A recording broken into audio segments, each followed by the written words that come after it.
Hello everyone. In this video, we are going to discuss about equilibrium of a rigid body. When a body is said to be in equilibrium, before discussing about that, see, in our previous video, we have discussed about the relation between force and linear momentum and torque and angular momentum.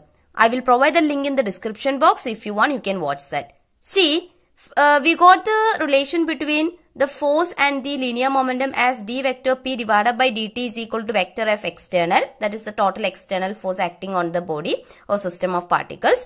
Then d vector L divided by dt is equal to vector tau external. Tau is the torque and vector L is the angular momentum. Here vector p is the linear momentum. Okay, see, the force and the torque that I am going to use here are external forces and torques. Okay, so I am going to omit the adjective external. Okay, it is external unless stated otherwise. Okay, we know that forces can change the translational state of the motion of a rigid body, and they can change the total linear momentum of the rigid body as per this equation. Right, similarly, torque changes the rotational state of motion of the rigid body, and from this equation we can say that torque can change the total angular momentum of the rigid body. Okay, I am taking this as equation number 1 and I am taking this as equation number 2. Now let us talk about the equilibrium conditions for a rigid body. A rigid body is said to be in mechanical equilibrium if its both linear momentum and angular momentum are not changing with time.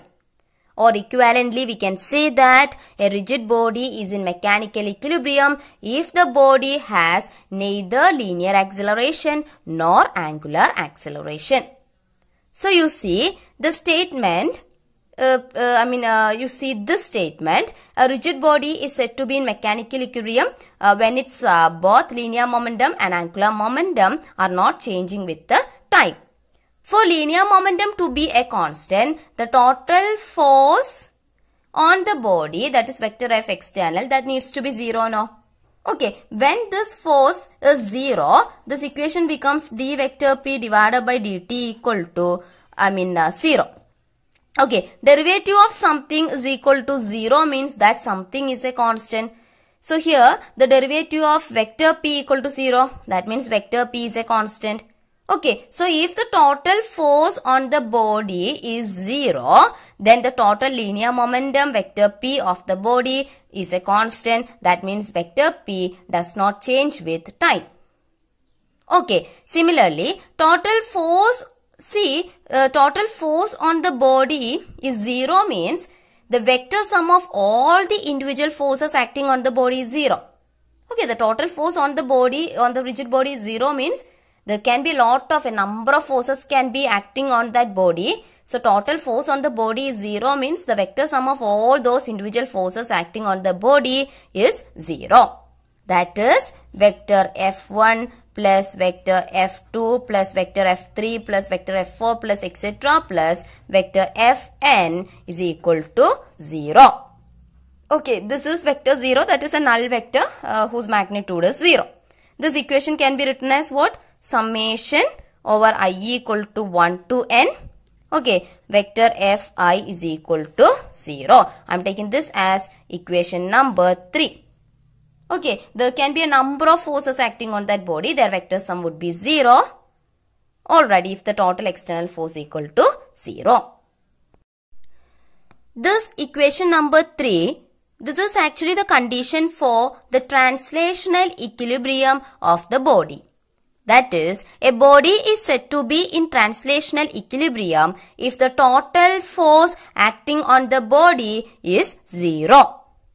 Now, again see the statement for the mechanical equilibrium of a rigid body. That is, the rigid body is said to be in mechanical equilibrium if its both linear momentum and angular momentum are not changing with the time. So, angular momentum is not changing with the time, which means angular momentum is a constant. For angular momentum to be a constant, the total torque acting on the rigid body needs to be 0. So this equation becomes d vector L divided by dt is equal to 0. Okay. Okay, so here you see total torque is equal to 0, no? Vector torque external that has taken as 0. Total torque is 0 means the vector sum of all the torques on the rigid body is 0. Okay, so we can write that equation as vector torque 1 plus vector torque 2, that is just like this, okay, plus vector torque 3 plus vector torque 4 plus vector torque n, okay, etc. Plus vector torque n, which is equal to what? Vector I equal, summation over I equal to 1 to n vector torque I, that would be equal to 0. I am taking this as equation number 4. So, equation number 4 is the condition for the rotational equilibrium. This is the condition for the rotational equilibrium of the rigid body. That is, a rigid body is said to be in rotational equilibrium if the total torque on the body is 0. So, we can say that a rigid body is said to be in mechanical equilibrium when it is in both translational equilibrium and rotational equilibrium. See, this rotational equilibrium, this rotational equilibrium condition, it is actually independent of the location of the origin about which the torques are taken. We will prove that in example 7.7, which I will provide in the description box. See, equation number 3, this is a vector equation. Its equivalent scalar equations can be written as summation over I equal to 1 to n f I x is equal to 0. Okay, then summation over I equal to 1 to n f I y equal to 0 and summation over I equal to 1 to n f I z is equal to 0. See, this equation summation over I equal to 1 to n vector fi is equal to a null vector. This is a vector equation. Its equivalent scalar equations are these equations and I am taking this as equation number 5. That is, see fix, it is actually, see vector fi, it is actually a vector, force is a vector, so it will have one x component, y component and z component. So fix is the x component of the forces vector fi. Okay, there can be so many forces acting on the body, no? Each will have x components. So, Fix is the x components of those forces and we want to take the sum of all those forces. X components of all those forces. Okay, similarly, Fy and Fiz, Fiy and Fiz are respectively y and z components of the forces vector Fi. Now, see equation number 4, this is also a vector equation, no? That is summation over I equal to 1 to n vector torque I is equal to a null vector. This is a vector equation. So, this is also equivalent to 3 scalar equations. One is summation over I equal to 1 to n torque Ix is equal to 0. Second one, summation over I equal to 1 to n torque Iy equal to 0. And the third one, summation over I equal to 1 to n torque Iz equal to 0. I am taking this as equation number 6. Here, torque Ix, torque Iy and torque Iz are the x, y and z components respectively of the torque vector torque I. Okay, so equations 5 and 6 give us 6 independent conditions, 1, 2, 3, 4, 5, 6, 6 independent conditions which is to be satisfied for mechanical equilibrium of a rigid body. Okay, if the forces acting on the rigid body are coplanar, that is in the same plane, then we need only 3 conditions to be satisfied for mechanical equilibrium. The 2 conditions corresponds to the translational equilibrium and the third one corresponds to the rotational equilibrium. The conditions for the translational equilibrium are the sum of the components of the forces along any 2 perpendicular axes in the plane must be 0. That is, for example, if the forces are in the xy plane, okay, and x and y axes are actually perpendicular axes, no? So, sum of x components of the forces must be 0 and sum of y components of the forces must be 0. That is the condition for the translational equilibrium. Okay, the condition for the rotational equilibrium is the sum of components of the torques along any axis perpendicular to the plane of the two forces must be 0. That is, if the plane of the force is the xy plane, then the axis perpendicular to this plane is the z axis. That is, for example, if this is the plane, plane of that,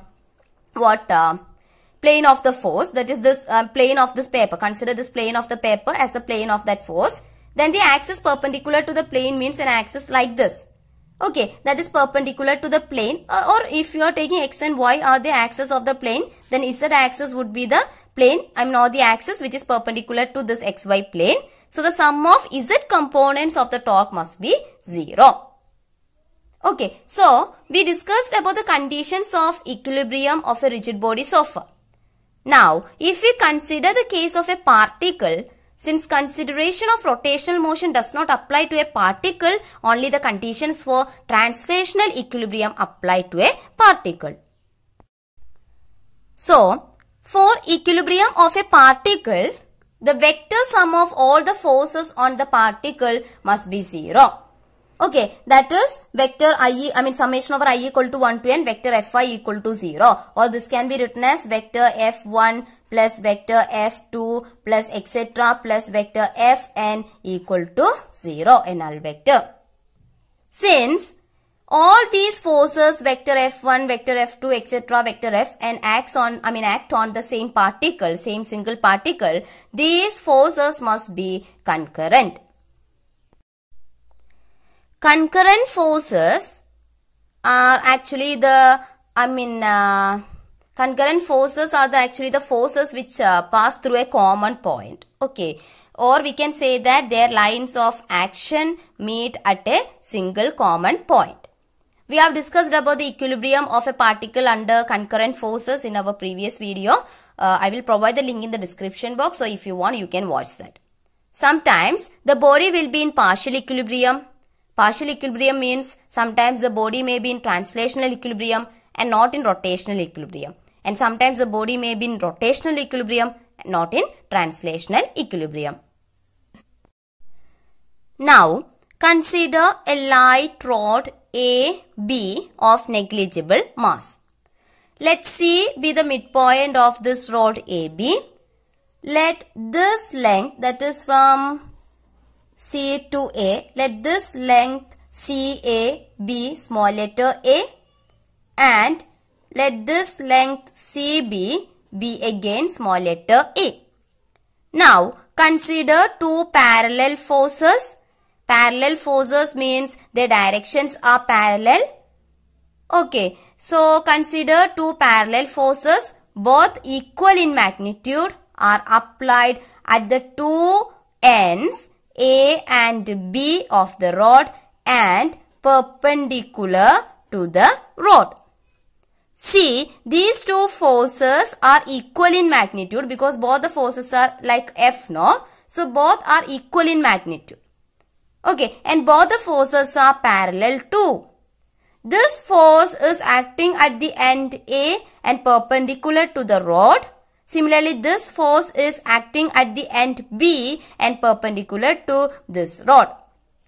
Now, what about the magnitude of moment of force at A? We have moment of force or torque as vector τ is equal to vector R cross vector F, which is equal to RF sin theta into n cap. Magnitude of moment of force or torque is what? Τ is equal to RF sin theta. This is the magnitude of this moment of force. Okay, let us measure the torque about this midpoint C. So here R is equal to what? R is equal to A and F is equal to F. We are just taking the magnitude of force now. So F. And what about theta? Theta is 90. Okay, we are measuring the torque about this point. So vector R and vector F, and they are making an angle 90 between them. Okay, so theta here R is equal to A, F is equal to F, and theta is equal to 90. Okay, so what about the magnitude of this moment of force? Tau is equal to R is A, F is F, then theta is 90. Sin 90 is equal to 1. So torque is equal to A into F. Okay, similarly, the moment of force, the magnitude of moment of force or torque at the end B, that also will be the same. That also will be equal to A into F. Okay, see, this force will try to rotate this rod in this direction. Okay, and this force will try to rotate this rod in this direction now. That is, the moment of forces at the end A and at the end B are having equal magnitudes, but they are opposite in sense. That is, here we have the anti-clockwise moment and here we have the clockwise moment. That is, if the effort of the body is to turn in the anti-clockwise direction, then moment of force is called anti-clockwise moment and it is taken as positive. If the effort of the body is to turn it in the clockwise direction, then the moment of force is called as clockwise moment and it is taken as negative. Here, one is anti-clockwise moment, another one is clockwise moment. It is in the direction, it is in the direction in which the minute hand, second hand in a clock moves, no? Okay, that is why clockwise. This is opposite to that, so anti-clockwise. So here one is anti-clockwise moment and another one is clockwise moment. So the net moment on the rod will be what? 0. Okay, that is the total torque on this body is 0. That is, this system, that is the rod will be in rotational equilibrium. Okay, because total torque or total net moment of force is equal to 0. Okay, here net moment of force is equal to 0. That means this body is in rotational equilibrium. Okay, now what about the total force acting on this rod? Is that 0? No, that is summation over, summation vector F. That is the total force acting on this body, that is not equal to 0. Or we can write this equation as summation over I equal to 1 to 2 vector F I equal to not equal to 0. Okay, two forces are there. Both the forces are, the sum of both the forces are actually not equal to 0 here. That is, two forces of equal magnitudes are acting on this body. Okay, and these two forces are parallel. So the net force on this rod is not 0. That is, this rod will not be in translational equilibrium. So this rod may move along this particular direction. For example, you just consider this pen as that rod. A force is applied at this end in this direction and a force is applied at this end in this direction. Both the forces are parallel and they are along the same, along this direction, forward direction, alright. So what happens to, if both the forces are having equal magnitudes, what happens to this rod? This rod actually moves like this now. That is, the rod actually will be in translational motion. Now, consider this case. Here we have the same rod AB with two forces equal in magnitudes are applied perpendicular to the rod. Okay, one at end A and another one is at the end B. But the difference is, here the force at B is reversed in direction. Here it was in this direction, but here it is in the opposite direction. The two forces are equal in magnitude and opposite in direction and acting at two different points of the rod.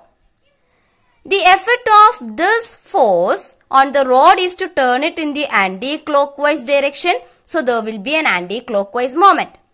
And the effect of this force on the rod is to turn it again in the anti-clockwise direction. Okay, so again there is an anti-clockwise moment. Magnitude of moment of force at A is what? A into F. Okay, tau is equal to A into F. Similarly, the magnitude of moment of force at B, that also equal to A into F. Okay, that is, the moments of both the forces are equal in magnitude, but they are just like, they are not just opposite. Okay, they are equal and they are not opposite. Okay, that is they act in the same sense and cause anti-clockwise rotation of the rod. That is, this force tries to turn, there is an anti-clockwise moment in this direction, there is an anti-clockwise moment here too, at this end too. Okay, so what happens? This rod rotates. For example, if this pen is that rod, okay, then one force is acting in this direction from here to here, another one is acting in this direction. So what happens? This rod will, okay, rotate like this. Alright. That is, the rod is not in rotational equilibrium. It has rotational motion. The rod is not in rotational equilibrium. Okay, that is summation vector tau is not equal to 0 here. What about the total force on the body? Total force on the body is 0 because both forces on the body are equal in magnitude Ff and they are opposite in direction. Okay, so the total force on this body or on this rod AB is 0. So we can say that this rod is in translational equilibrium. So in this case, the rod is in translational equilibrium but not in rotational equilibrium. See, though the two forces are equal in magnitude and opposite in direction, their lines of action are different. This force acts along this line and this force acts along this line. So their lines of actions are different. That makes rotation in this body. Okay, since the rod is in translational equilibrium and not in rotational equilibrium, this rod undergoes pure rotation. Pure rotation means rotation without translation, although it is not fixed anyway. Such a pair of equal and opposite forces with different lines of action is known as a couple, okay, or a torque. A couple produces rotation without translation. For example, see, this is a magnetic compass. I hope you can see this magnetic compass needle. You are familiar with Earth's magnetic field now? The Earth's magnetic field exerts equal forces on the north and south poles. See, now this needle is pointed in the north-south direction. Okay, but when I keep the compass like this or like this, you can see that the needle actually rotates. Okay, the needle actually rotates. Alright, because there will be a couple acting on that needle due to the Earth's magnetic field and the two forces do not have the same line of action. So what happens? Needle rotates. If that needle is kept in the north-south direction, there won't be any rotation. But actually at that time, the two forces have the same line of action. That's why. Okay. Similarly, when we try to open the lid of a bottle, by turning it, our fingers are applying a couple to the lid. So in this video, we have discussed about the equilibrium of a rigid body and couple. I hope you understood this. Thank you.